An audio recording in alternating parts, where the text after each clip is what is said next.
За сайн байцгаана уу та бүхэндээ энэ удаа баг зэрэг халуун ногоотой тэгээд чизтэй дахианы шарсан бах эрхийг танилцуулж байна. Тэгээд капчик ингээд газар анх удаа идэж идсэн. Тийм өстой их таалагдсан. Тэгээд хүүхдүүд бас маш дуртай иддэг. Тэгээд томчууд ч гэсэн тэгээд хоорондоо юм ярьцууж явахдаа идэх юм бол зовоотой амттай байх болноо. Тэгээд хичээл эхэлцгээе.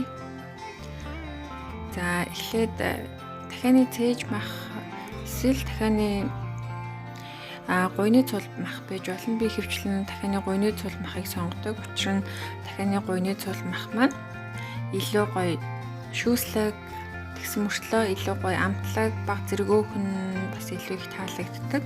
Тэгээд та бүхэн дан цээж махаар нь хийж болно шүү. Тэгээд нэлээд нарийн нэмгэн ирсэн байгаа. Учир нь болохтой илүү амархан тэгээд жижиг хэрцүү учраас тэгээд ингээс авахтаж идээд олон хүн идэхэд илүү тохиромжтой болж байгаа. Тэгээд энэ загвараар бас баг зэрэг томоор хийж болно. Тэгээд хүснээрээ хэмжээг нь тохируулаарай гэж хүсье. Тэгээд дахианы маха үргэлж хийх өмнө заавал хүүт усаар угаадаг байгаа шүү.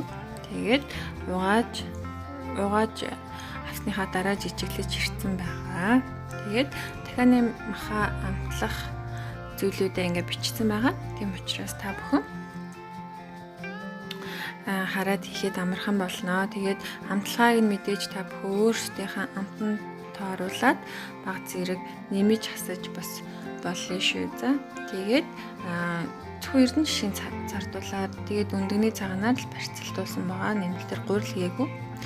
Эрдэнэ жишийн зардуул маань маш гоё ингээд шаржигнсан бүрхүүл үүсгэхэд нь тусалдаг байгаа. Тэгээд мөн төмөсний зардуул байж болно. Ялгаагүй шүү, аль нь ч байж болно. Тэгээд мөн мэдээж гараа угаасны дараа сайтар жигдэлж хольж базаад амтын сайн шингээж өгөх байгаа юм шүү. Дахианы маханда сайн жигдлээд тал бүрээр нь сайн базлаад яг буудсны мах ингээд амталдаг штэ. Тэрэн шиг базлаад сайн маханда амтын сайн шингээж өгөөрэй.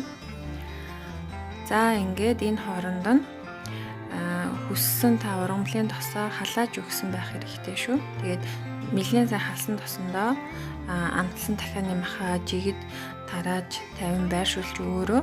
Тэгээд дахианы маха байршуулж тавьсныхаа дараа та галаа дунд зэргийн гал дээр тохируулан шарах ёстой. Тэгээд нэг талаар нь ойролцоогоор 2-3 минут тэгээд ойролцоогоор нийтдээ шарахтаа нэг 5-7 минут орчим шарахад л болно.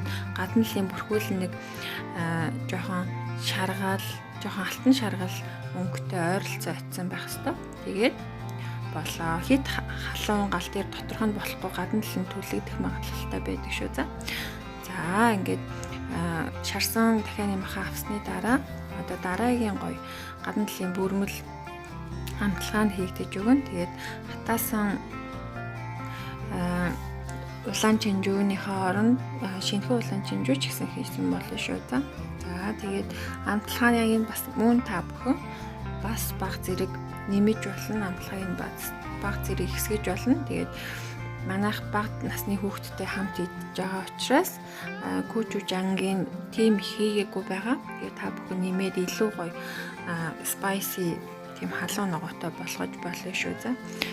За тэгээд хийсэн орцуудаа сайтар халааж гүйжүүж яна жигэд тарааж уусгасныхаа дараа тэгээ хөрсөн дахианы маха дээр нь хийгээд тэгээ зөөлөн гал дээр хэд халуун биш яа дөнгөл хийг соустай биш учраас түлэгдчихдэг.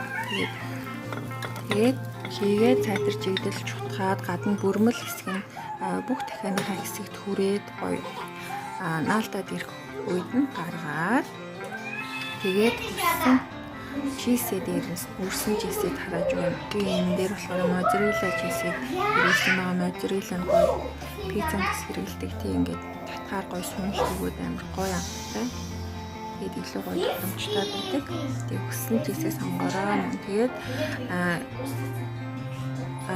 энэ хооронд та бүхэн шарах шүгээ халаасан байх хэрэгтэй шүү. Дээр доороос нь хамгийн өндөр температурт халаагаад тэгээд чийсээ түрхэд дээрээс нь ингээд татаж дуусныхаа дараа шарах шүүгэндээ хийхдээ галаа багсаж өгсдөө 180 градус хүртэл бууруулаад ойролцоогоор нэг 5 минут орчим болгоод л чийсээ гоё хайлуулаад буцаад гаргаад авчин. Тэгээд хүссэн хачиртайгаа хачирлан амтрахыг дээрээ гэж хүсье.